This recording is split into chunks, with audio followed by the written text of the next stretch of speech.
Good morning students, how are you? Fine, very well. चलिए बेटा, summer vacations के बाद हम लोग जो स्टार्ट करने जा रहे हैं इकोनॉमिक्स के अंदर, वो माइक्रो इकोनॉमिक्स अगेन हम लोग स्टार्ट करें। अभी तक आपने जितना भी सिलेबस पढ़ा, चाहे वो माइक्रो इकोनॉमिक्स था आपका या फिर स्टैटिस्टिक्स थी, तो आपको बेसिक करवाया गया था ताकि आपको इकोनॉमिक्स का बेसिक अच्छे से समझ आ जाए। और लगभग सभी बच्चों को जो इकोनॉमिक्स का बेसिक था वो समझ भी आ गया। सो अब हम लोग थोड़ा सा वाइड तरीके से पढ़ेंगे, सिलेबस थोड़ा वाइड लेकर चलेंगे। अगेन हम लोग माइक्रो इकोनॉमिक्स को स्टार्ट कर रहे हैं और स्टार्टिंग से हम लोग करेंगे फर्स्ट चैप्टर से, ताकि आपको +1 में इकोनॉमिक्स का बेस बहुत अच्छे से हो जाए, ताकि +2 में आपको किसी भी प्रकार की कोई दिक्कत ना हो। ठीक है बेटा? सो हम लोग जितना हमने रिवाइज किया वो तो अगेन हो जाएगा, पहले जो हम लोग कर चुके हैं। सेकेंडली, उसके अलावा कुछ टॉपिक्स जो छोड़े गए थे वो भी अब कवर हो जाएंगे। तो हम लोग बिल्कुल स्टार्टिंग से करेंगे इकोनॉमिक्स को, माइक्रो इकोनॉमिक्स करेंगे, ताकि आपका बेस और ज्यादा स्ट्रॉन्ग हो जाए और प्लस जो इकोनॉमिक्स आपको बहुत इजीली समझ आ जाए। ठीक है बेटा? चलिए हम लोग स्टार्ट कर रहे हैं माइक्रो इकोनॉमिक्स का फर्स्ट चैप्टर। ठीक है? अब थोड़ा सा आप जब इकोनॉमिक्स पढ़ने जा रहे हैं तो आई होप कि आप सबने अभी तक बुक्स भी परचेज कर ली होगी। तो बुक की हेल्प भी अब आपको लेनी है। ठीक है? मेरे साथ साथ बुक की हेल्प भी लेनी है। देखिए, माइक्रो इकोनॉमिक्स और मैक्रो इकोनॉमिक्स की सबसे पहले, माइक्रो इकोनॉमिक्स और मैक्रो इकोनॉमिक्स को सबसे पहले कहां और कब डिस्कस किया गया? तो micro economics and macro economics were first coined and used by Ragnar Frisch। नाम है यहां पर ये रैगनार फ्रिश। ठीक है? CH रैगनार फ्रिश नाम के एक बंदे ने एक यूनिवर्सिटी है, कौन सी यूनिवर्सिटी?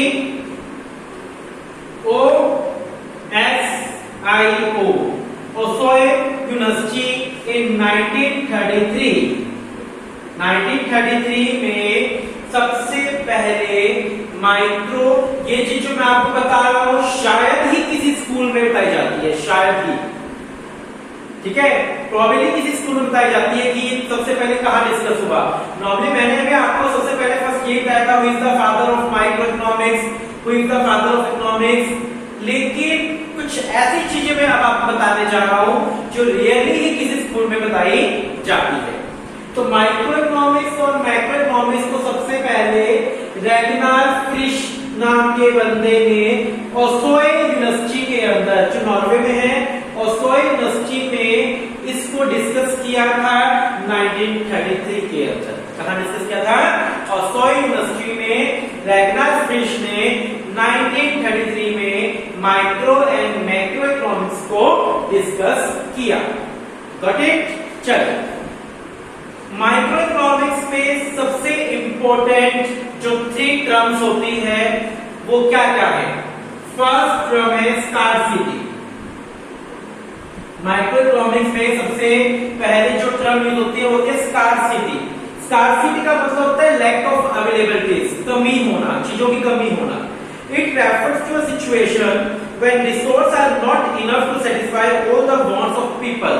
जब हमारी कंट्री में जितने लोग हैं उनकी वांट्स फुलफिल नहीं हो पा रही, उनकी नीड्स पूरी नहीं हो पा रही, देन वो सिचुएशन क्या कहलाएगी? स्कार्सिटी कहलाएगी। जब हमारे रिसोर्सेज हमारे यहाँ के लोगों की नीड्स को पूरा नहीं कर पा रहे। ठीक है? Scarcity is a fact of our economic life. It's a universal problem. ये कोई हमारे देश की प्रॉब्लम नहीं है। स्कार्सिटी जो है वो यूनिवर्सल प्रॉब्लम है। ठीक है? ध्यान रखना। ये आपसे कई बार पूछा जाता है कि स्कार्सिटी सिर्फ इंडिया की प्रॉब्लम है या it's a universal problem. Then you say it's a universal problem. ठीक है? That's every individual, every organization, and economy faces the problem of scarcity. ठीक है, क्लियर है? हर बंदा, हर ऑर्गेनाइजेशन पूरे इकोनॉमी स्कार्सिटी की प्रॉब्लम को फेस करता है। Second important fact of economics, micro economics, resources. जो सेकंड इंपॉर्टेंट फैक्ट है माइक्रो इकोनॉमिक्स का वो क्या है? रिसोर्सेज। रिसोर्सेज क्या होते हैं? रिसोर्सेज वो गुड्स होते हैं, रिसोर्सेज उन सर्विसेज को बोला जाता है which are used to produce other goods and services। जो रिसोर्स होते हैं वो गुड्स और सर्विसेज होते हैं जो दूसरे गुड्स और सर्विसेज को यूज करके बनाया जाता है। रिसोर्सेज कौन कौन से होते हैं? नेचुरल रिसोर्स भी होते हैं, ह्यूमन रिसोर्स भी होते हैं, मैन मेड रिसोर्स भी होते हैं। ठीक है, तो रिसोर्स जो है वो हमारी इकोनॉमी का एक इंपॉर्टेंट पार्ट है। ठीक है, रिसोर्स वो होता है जो हमारी वांट्स को पूरा करता है, फुलफिल करता है। रिसोर्स कई टाइप के होते हैं, लाइक मैंने बताया कि आपको natural resource, human resource, man made resource and organisation. Clear है? Third important fact, economy. Third important क्या है हमारे देश में? इकोनॉमी। इकोनॉमी का मैंने पहले भी आपको मीनिंग समझाया हुआ है। Economy is that area where we do economic transaction। Economy वो एरिया होता है जहां पर हम लोग क्या करते हैं? इकोनॉमिक ट्रांजैक्शन करते हैं, प्रोडक्शन की, कंजप्शन की, या फिर इन्वेस्टमेंट की, या फिर एक्सचेंज की। यहाँ क्या कहते हैं? Economic refer to economic activity of specific area. वो एक मीनिंग है, it is that area where we do economic activity. Got it? यहाँ तक समझ आ गया कंसेप्ट? पहला टॉपिक क्या था कि सबसे पहले माइक्रो एंड मैक्रो इकोनॉमिक्स किसने डिस्कस करी? रैगनार फ्रिश ने ऑक्सफोर्ड यूनिवर्सिटी में जो नॉर्वे में है 1933 में इसको डिस्कस किया, माइक्रो एंड मैक्रो इकोनॉमिक्स को। मैक्रो इकोनॉमिक्स के अंदर मेन इंपॉर्टेंट 3 कंपोनेंट होते हैं: scarcity, lack of resource. Resources are those which are produced by using other resource like a man resource, human resource, material, etc. And economy is that area। Economy वो area होता है जहां पर हम लोग क्या करते हैं? इकोनॉमिक एक्टिविटीज करते हैं। ठीक है, चलिए स्टार्टिंग करते हैं हम लोग माइक्रो इकोनॉमिक्स। माइक्रो इकोनॉमिक्स क्या होता है? माइक्रो इकोनॉमिक्स सुनिए ध्यान से। माइक्रो इकोनॉमिक्स जो माइक्रो वर्ड है वो कहां से आया? पहले भी बताया आपको। जो माइक्रो वर्ड है वो ग्रीक वर्ड से आया, माइक्रोस।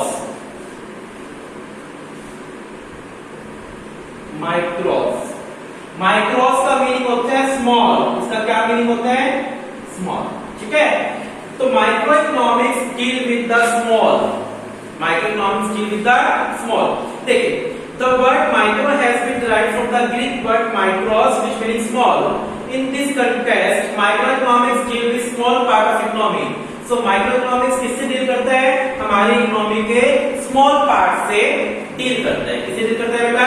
हमारी इकोनॉमी के स्मॉल पार्ट से डील करता है। So मैं सिंपल सा मीनिंग बोलूं तो microeconomics study the problem of individual consumer, individual producer, individual supplier, individual firm, individual industry. Note कर लीजिए, माइक्रो इकोनॉमिक्स का मेन पहले भी लिखवाया हुआ है। जिन बच्चों ने पहले नहीं लिखा हुआ वो बच्चे नोट कर लें।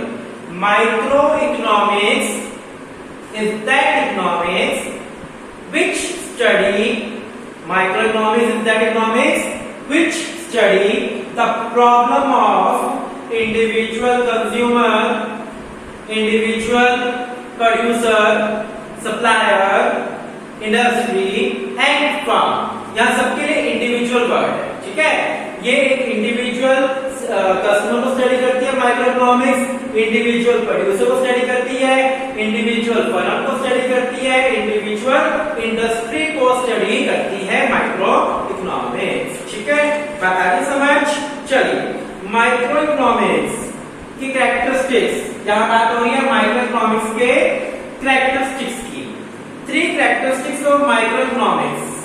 3 characteristics of micro economics. First characteristic, study of individual, first characteristic study of individual. देखिए micro economics study individual units, अभी समझा चुका हूं मैं आपको। ये माइक्रो इकोनॉमिक्स के क्या है, कैरेक्टरिस्टिक्स है, जो आप पढ़ रहे हैं वो क्या है, माइक्रो इकोनॉमिक्स के कैरेक्टरिस्टिक, ठीक है, किसके, माइक्रो इकोनॉमिक्स का first characteristic study of individual. ये अभी अभी आपने पढ़ा कि माइक्रो इकोनॉमिक्स किसको स्टडी करता है, ओनली इंडिविजुअल को स्टडी करता है, ठीक है। Second, study of micro variables, study of micro variables. Micro economics किसको स्टडी करती है, माइक्रो वेरिएबल्स को। जब आप माइक्रो इकोनॉमिक्स स्टडी करते हैं तो मैक्रो वेरिएबल कांस्टेंट हो जाते हैं। जब मैक्रो इकोनॉमिक्स को स्टडी करते हैं तो माइक्रो वेरिएबल क्या करते हैं, कांस्टेंट हो जाते हैं। सो माइक्रो इकोनॉमिक्स स्टडी जो हम स्टडी कर रहे हैं तो वो माइक्रो वेरिएबल्स को स्टडी करती है और मैक्रो वेरिएबल्स को क्या कर देती है, कांस्टेंट कर देती है। क्या कर देती है बेटा, constant. Study of price determination, third, study of price determination, study of price determination क्या मतलब इसका, micro economics deal with the price determination of goods and service individually on the base of their respective demand and supply. जो micro economics है वो सिर्फ individual price determine करती है, एक सिंगल फर्म के प्राइस डिटरमाइन करती है, ऑल फर्म के प्राइस या ऑल इंडस्ट्रीज के प्राइस डिटरमाइन नहीं करती। Micro economics only price determine करती है इंडिविजुअल फर्म या फिर इंडिविजुअल इंडस्ट्री। आगे बात समझ, थ्री कैरेक्टरिस्टिक्स है माइक्रो इकोनॉमिक्स के कि इंडिविजुअल को स्टडी करती है, माइक्रो वेरिएबल्स को स्टडी करती है, मैक्रो वेरिएबल कांस्टेंट मानकर चलती है और प्राइस किसके डिटरमाइन करती है, सिर्फ इंडिविजुअल इंडस्ट्री या इंडिविजुअल फर्म। इसी के थ्री फीचर फटाफट नोट कर लीजिए, ठीक है।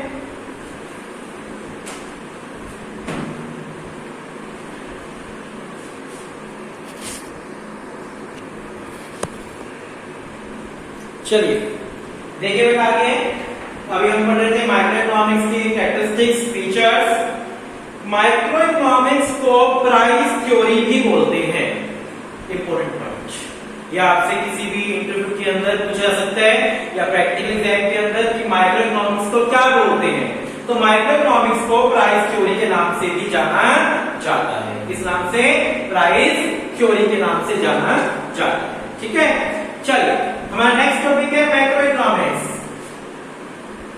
मैक्रो इकोनॉमिक्स, ठीक है। मैक्रो इकोनॉमिक्स ये भी ग्रीक वर्ड मैक्रो से आया है, ग्रीक वर्ड मैक्रोस, जिसका मीनिंग होता है लार्ज। मैक्रोस का क्या मीनिंग है, लार्ज। तो macro economics has been derived from a Greek word macros which means large. In the context of macroeconomic, large mean aggregate, aggregate. Macroeconomics में जो word use होता है वो मोस्टली एग्रीगेट वर्ड यूज होता है। क्या वर्ड यूज होता है, एग्रीगेट, ठीक है। सो मैक्रोइकोनॉमिक्स को एग्रीगेटिव इकोनॉमिक्स भी कहा जाता है। सो मैक्रोइकोनॉमिक्स को एग्रीगेटिव इकोनॉमिक्स भी कहा जाता है। Macroeconomics is that economics which study the problem of whole nation. अब क्या लिखेंगे, Macroeconomics is that economics which study the problem of whole nation. तो पूरे देश की प्रॉब्लम को स्टडी करता है, that is called macroeconomics. बताइए समझ, it is that economics which deal with the problem of whole nation. पूरे देश की प्रॉब्लम को जो स्टडी करे वो क्या कहलाएगा, मैक्रो इकोनॉमिक्स कहलाएगा। अभी मैंने आपको बताया माइक्रो इकोनॉमिक्स को प्राइस थ्योरी बोलते हैं, माइक्रो इकोनॉमिक्स को क्या बोलते हैं, प्राइस थ्योरी, और मैक्रो इकोनॉमिक्स को एग्रीगेटिव इकोनॉमिक्स भी कहा जाता है। क्या कहते हैं, एग्रीगेटिव इकोनॉमिक्स भी कहा जाता है, ठीक है। मैक्रो इकोनॉमिक्स के फीचर्स, मैक्रो इकोनॉमिक्स का first feature study of macro units, study of macro units. Macroeconomics study the macro units of economy like national income, total production, total employment, general price level, etc. जो macro economics है वो macro units को study करती है। किसको study करती है? Macro units like national income को स्टडी करना, टोटल प्रोडक्शन को स्टडी करना, टोटल एम्प्लॉयमेंट को स्टडी करना, जनरल प्राइस लेवल को स्टडी करती है। क्या? Macro economics. ठीक है। Second, related to whole economy, related to whole economy, related to whole economy पूरी इकोनॉमिक से रिगार्डिंग स्टडी करती है। Macro economics study the economy as a whole. ठीक है। जो मैक्रो इकोनॉमिक्स है वो पूरे देश को स्टडी करती है। It does not analyse the effect of macro variables on an individual unit but study the effect on society as a whole. ये क्या स्टडी करते हैं कि कोई फैक्ट पूरे देश को कैसे इफेक्ट करेगा। सिंपल से कहने का मतलब क्या है? मैक्रो इकोनॉमिक्स जो है पूरे देश की प्रॉब्लम को स्टडी करती है, इंडिविजुअल यूनिट को स्टडी नहीं करती। फर्स्ट विषय क्या था कि मैक्रो यूनिट्स को स्टडी करती है, और मैक्रो यूनिट कौन सी है? नेशनल इनकम हो गया, टोटल प्रोडक्शन हो गया, टोटल एम्प्लॉयमेंट हो गया, जनरल प्राइस लेवल हो गया। और मैक्रो इकोनॉमिक्स जो है वो होल इकोनॉमी को स्टडी करती है। ठीक है। थर्ड पॉइंट आपका मैक्रो वेरिएबल्स। थर्ड पॉइंट क्या है? Macro variables. जब मैक्रो इकोनॉमिक्स को स्टडी करोगे तो मैक्रो की वेरिएबल स्टडी करोगे, माइक्रो वेरिएबल्स को क्या रखोगे? कांस्टेंट। ठीक है बात। जब आप मैक्रो इकोनॉमिक्स स्टडी कर रहे हो तो माइक्रो वेरिएबल्स क्या रखोगे? कांस्टेंट रखेंगे। आप लोग क्या रखेंगे? कांस्टेंट। क्लियर है? Got it? चलिए आज हम लास्ट टॉपिक कर रहे हैं माइक्रो एंड मैक्रो इकोनॉमिक्स में डिफरेंस। ठीक है। आज के लास्ट टॉपिक कर रहे हैं हम लोग माइक्रो एंड मैक्रो इकोनॉमिक्स में डिफरेंस। माइक्रो एंड मैक्रो में डिफरेंस यहां बेसिस रहेगा आपका मेन बेसिस। फर्स्ट है आपका मीनिंग। आई होप कि मीनिंग अगेन कराने की लिखवाने की जरूरत नहीं होगी। मीनिंग आप लोग कर लेंगे। Micro economics study the problem of individual unit, individual producer, individual consumer, and macro economics study the problem of whole economy. ठीक है। मीनिंग हो गया। ऑब्जेक्टिव। सेकंड में डिफरेंस क्या है आपका? ऑब्जेक्टिव। सेकंड डिफरेंस है ऑब्जेक्टिव। माइक्रो इकोनॉमिक्स का ऑब्जेक्टिव क्या है? It aim to determine price of commodity या फैक्टर ऑफ प्रोडक्शन। ठीक है। इसका मीनिंग होता है प्राइस डिटरमाइन करना। क्या करना? प्राइस को डिटरमाइन करना। ठीक है। और इसका मेन होता है एम्प्लॉयमेंट